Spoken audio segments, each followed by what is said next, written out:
hop, skip off your kick leg before you jump up to kick. So it's all done in one leg, your takeoff, your kick, and your landing. Compared to the Canadian style 1 foot high kick, with both feet, kicking the ball with both feet, then landing on the same 2 feet, she kicked with. That'd be a good kick. Whoa.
This one's close.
Nothing. Playing. Nothing. Nothing. Nothing really. Not knowing what to expect. Not knowing what to expect is like. I feel like I can't say nothing, but honestly kind of nothing. I don't know. We've done this a lot of times. Well, not coming here before, I hope that I pack the right amount of things and the right things. I don't know why nobody else said this, but being a few thousand miles away from home is pretty nerve-wracking. I don't know about anybody else, but personally, I think so. Getting through security. Flying in a plane and almost maybe crashing. There were a lot of pieces on this trip, so I was concerned they would all not come together in the right way. It was like doing multiple events all in one because you had to plan a VBS and an event and all the programming that went with it. Well, actually, nothing. This is my fourth time here, but again, I've got some doubts about people who said nothing over there. But anyway, I'd have to say the same with having been so far away from home.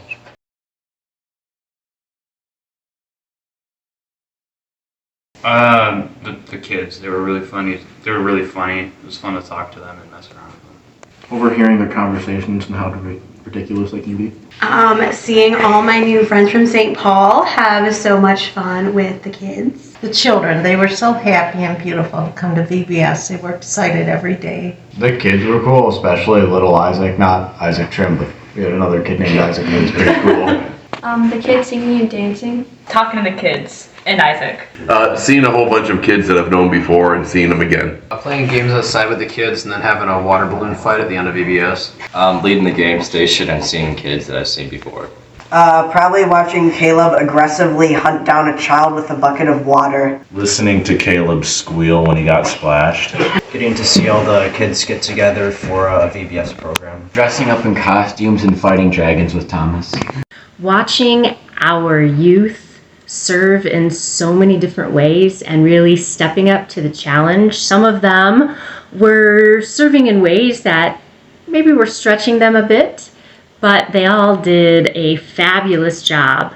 I also enjoyed watching all of the smiling faces from the community and the VBS kids. It was such a joy to watch them get excited each day, and even some of those kids grow throughout the week.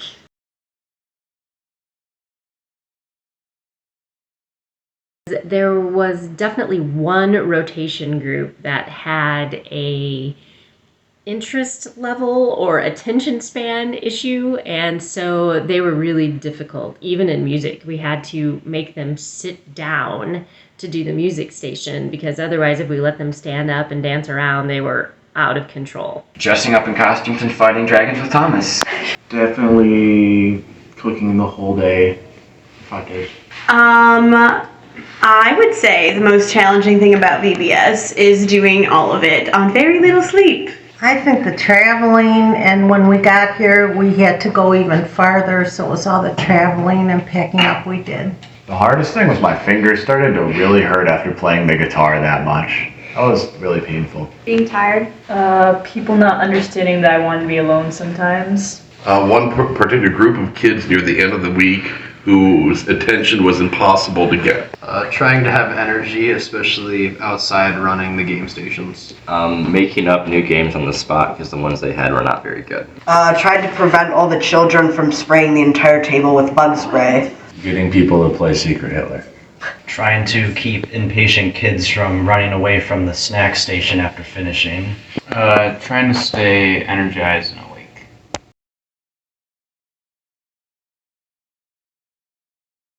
Going to the glacier. Going to the national park and getting my junior ranger badge. The Turnagain Arm. Climbing the glacier to the top of the mountain. Going to the glacier and watching Jim, Caleb, and Jacob climb all the way up. Hiking up a glacier in Crocs. Going up the glacier and then watching both Christine and Mason get swallowed by the snow at multiple points. Getting to climb partially up the mountain. Getting to climb all the way up the mountain. Going to the glacier. Climbing up partially the mountain. Climbing up to the glacier-ish as close as you can go without being irresponsible. The glaciers and the waterfalls. Climbing a little bit farther than everyone else in the glacier. definitely going on the Turnagain Arm and seeing all the beautiful areas that were Alaska, just miles and miles of mountains along the shoreline, just absolutely gorgeous, along with waterfalls and just other things that were amazing.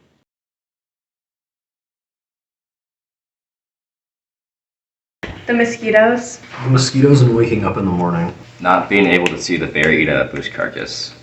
Mosquitoes. The skeeters. The amount of mosquitoes were definitely annoying, and also I think it was difficult working and doing VBS in the same place where we were trying to sleep, so I was having to pack up each day and move everything out of the way in order to do VBS. It was a little blip. Definitely not the most annoying, but for sure the mosquitoes. Finding the correct house that has fresh water. Trying to get the fresh water from the house. Hurting my hand on 2 separate occasions. Definitely mosquitoes. Adjusting to the time change. Did anyone mention mosquitoes?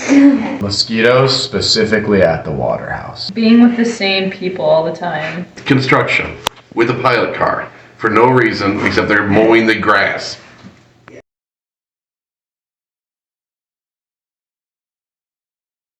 That there was so many mosquitoes and that there was a lot of poverty in the area. You can't wear headphones outside because a grizzly bear is gonna attack you. That a little man now took custody of his 9-month-old grandchild for 3 weeks. How many mosquitoes there were and how self-reliant people had to be to survive up there. The bad situations most of the kids were in. Mosquitoes. Probably the rough situations a lot of the kids are in. Just seeing all the poverty and the lack of food that some of these kids are getting.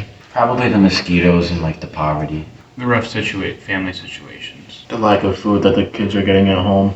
The Native Alaskan people have a real strong community bond. The majority of some of the children, because they've been through so much, even being so young, they're very mature and very well developed for how they are being able to be dependent on their own. There's a vast difference between rural Alaska and rural areas that I've seen in other parts of the U.S. I've lived a lot of states, but have not seen quite this level of rural living, especially with the having to homestead everything, create everything, grow everything in order to sustain your life throughout, especially the winter months.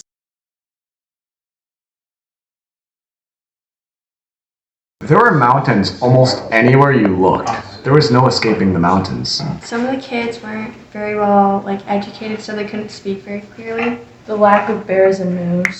Same thing as earlier. I didn't know that little man was taking care of a 9-month-old. The amount of mosquitoes, the amount of mountain ranges you could see, and just the amount of nature and what there all was out there.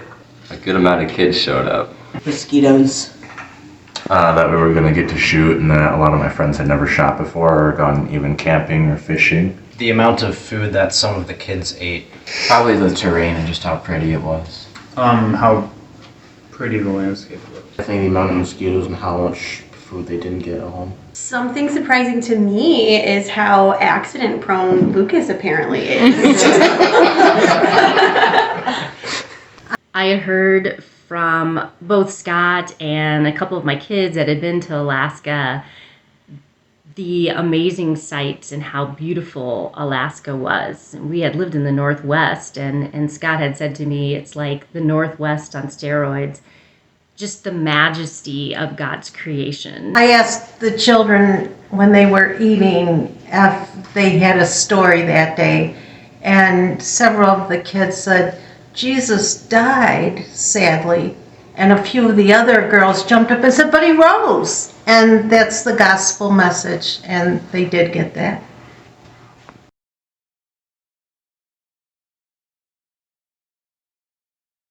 The elders were very highly honored. Teenagers are the ones that are really keeping the culture alive to the public. Some families, older siblings played more of a role in raising their younger siblings. The elders are treated with more respect and they're honored. The fascination a lot of the kids had with weapons. The community was very small and lots of people knew each other. Just how strong the culture is. Just how everyone had to be mature. I was surprised that at the Alaska Native Heritage Center that it was run all by the youth to keep all of the cultural practices out in the open to the community and to keep some of those things alive. So that really surprised me. How the elders were respected and how the older siblings, I think, raised them. Some of the older kids were very isolative and they didn't know how to interact with us. We had to befriend them. Probably also their fascination with weapons. Probably just their self-reliance, because in our culture we don't seem to have much self-reliance with younger kids, so to see them being able to be self-sufficient for the most part is impressive.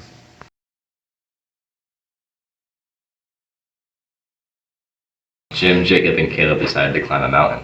Caleb squealing. Lucas being very susceptible to getting injured by rocks. Climbing a mountain.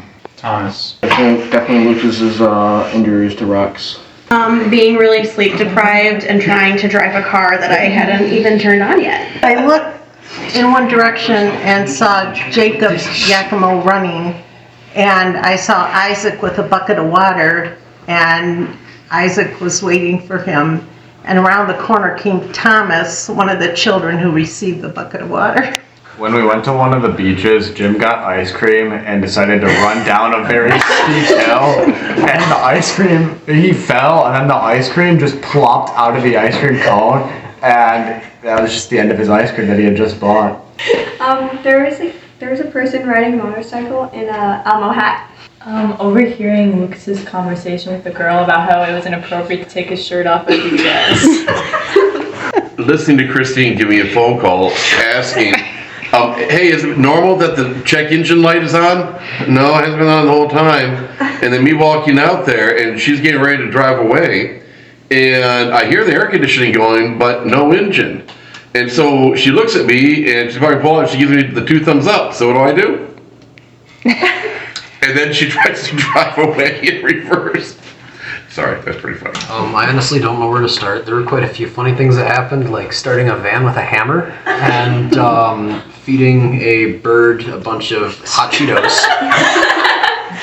I missed this. The funniest thing was seeing the guy driving a motorcycle with the Elmo helmet, and then shortly after that, this was when we were heading back to Anchorage, we were trying to get to the exit for our church location to spend the night at Anchorage Lutheran, and there were like this huge line of cars zipping in front of us, like drag racing on this like little area, but so much so that we missed our exit because we were laughing so hard. It was between the Elmo and the car thing, it was pretty funny. Probably all the kids electing me as their leader for the water balloons, and then when I didn't use any water balloons, they turned on me and hunted me down.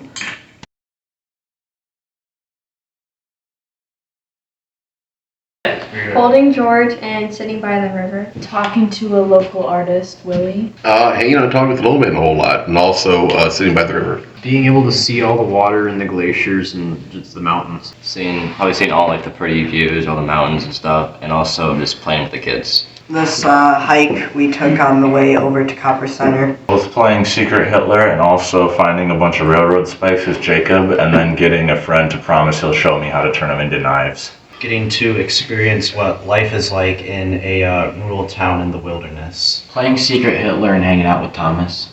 Seeing Mount Drown. Definitely seeing the views and the mountains and glaciers. I thought it was really fun to do all of this with a whole new group of people. Being disconnected from most electronics for a week gave us a lot of time to get to know each other a lot better. Climbing down the glacier on a supposedly faster route, only to be called by Lucas telling us that we were headed straight towards the edge and we were going to fall off the side of the mountain. My favorite part of the trip was just seeing all the youth rise up to the challenges that they were facing each and every day, and adapting and being flexible and learning how to work with one another.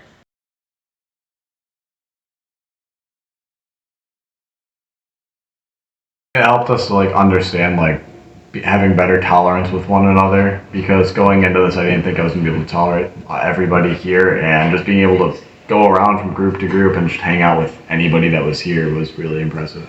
We all grew like being able to lead kids better. One thing I saw is that now we won't feel like I'm able to joke with people around here, and they actually don't mind it too much. Being able to truly talk to everybody that was a part of this group. We all got to know each other better, so like the kids scream at each other and Secret Hitler. Getting to know each other better. I really didn't count Jim as one of my friends before now, but I think I can honestly say he's one of my friends now. Taught us how to serve together and to just work together and accomplish something great. I'll go with Isaac. Like, I wouldn't consider my friend before this, but like at the end of the trip I was begging to play Secret Hitler, so he's a friend now. Getting to know people, just like through living with them and stuff. Getting to know each other on a more personal level. I think it's really cool how many of us are going home with some new life skills after this trip. There were so many tasks to do, and we all worked together to get them all done, and we did get them done. I especially enjoyed seeing the boys cooking. Mason made 100 pancakes, and Christopher made hundreds of pizza rolls and chicken nuggets. Anytime a group spends that amount of days together, especially in a very close space, they do grow and develop and just have the shared laughter and experiences and grow in faith together. And so I always enjoy watching each and every group as they go out, whatever the trip may be.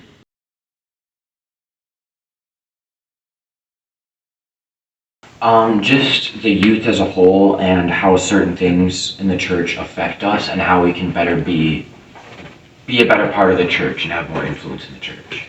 Outreaching more to younger. Just outreaching to the youth is really more helpful. It's really putting an emphasis on people being like-minded with one another, because it only helps us all to grow together. Recognizing the different generational effects the youth has, so we can bring the older generations and new generations together in the church.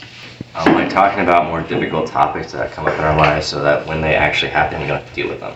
Probably talking more about the youth and using our abilities. I think discussing harder topics, but I think in general, a discussion of just Lutheran theology and how it differs from other theologies, so we know where other people stand. I think discussing the differences between denominations would be extremely helpful, because I've noticed in my talks with people from other denominations, in my debates, it's hard oftentimes for us to lock down what the differences between our faith is, as we take a lot of things in our practice and faith for granted. And our core tenets we just assume are shared, whether or not they actually are. So having more of a grasp on what other people believe would be extremely helpful. Our opinions over things that happen in the church. That we can all just find new ways to grow in our faith and just stay in the church as youth.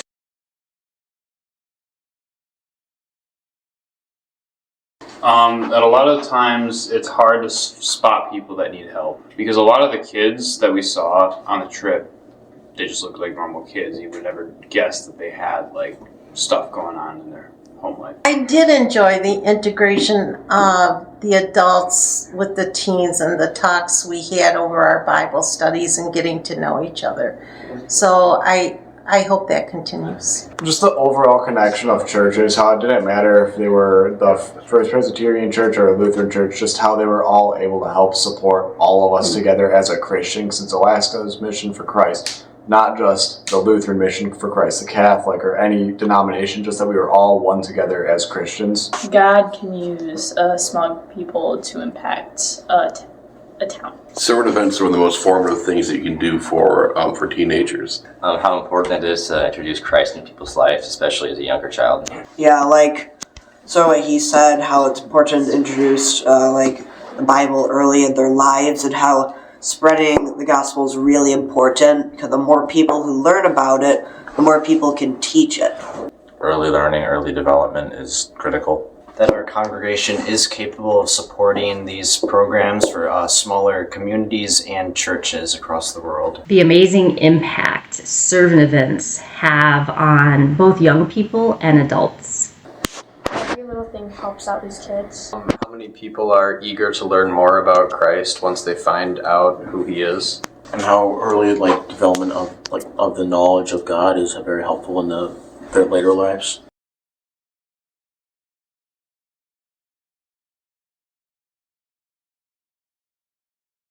I will definitely be more thankful for the upbringing that I have and how fortunate I've actually been, because sometimes you just don't realize how good you have it. Honestly, I think that there are definitely more difficult hardships with people's lives, and I don't have to worry about mine as much. I think every year I come up here, I leave just feeling like closer to the Lord, and I am looking forward to that continuing as I pursue deaconess things soon. I saw God at work here, which is what I had hoped to do.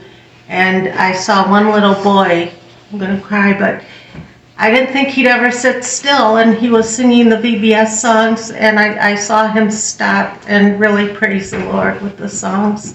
It meant something to him. I was impacted by just the ability of the kids just to pick up the things that we were doing, because so many kids at first just didn't want to do a lot of stuff, and as time went on, as we did more music in our section, just more kids got involved with it, and that was just very cool to see how people can get so involved in something and how faith at such a young age is so essential. Not taking little things for granted. Giving people the benefit of the doubt, because God gives people different battles to go through. Going back to Little Man again, I spent a lot of time talking with him and hearing a lot of things he's going through right now, and I was absolutely floored with how much he has to deal with, but also how much his faith is really the rock upon which he is standing, and that's a really wonderful example of Christian faith. Just to be in awe of the majesty of God's creation. Well, I think it was a big impact to just truly talk to a bunch of the people down there and see what it is that they all struggle with and how much different but yet similar that can be to the issues in our lives. It probably lets me appreciate what I have more, and what experiences I had that maybe they don't have, and building relationships with them is great and all that. So. Well, number one, I've had this happen to me a lot, but ram home once again how blessed I am in my upbringing, even with my own minor tribulations that seem to be world-ending. They're nothing compared to what most people go through, as well as I did not truly understand the perspective of mountains and how freaking big they are. The whole VBS program just kind of forced me to step out of my comfort zone and just learn how to serve in ways that I would not have served before. Spending time with Thomas and seeing how excited he got over little things like a rock or a flower, or say, hey, you want to dress up and play, dragons or whatever, taught me to appreciate the small things in life that I don't think of anymore. And going on, I think that's something I'm gonna be doing a lot more, is the small things just need to be appreciated. Probably just not taking anything for granted as much, because we're lucky to have what we have, and they don't really have the same stuff we do.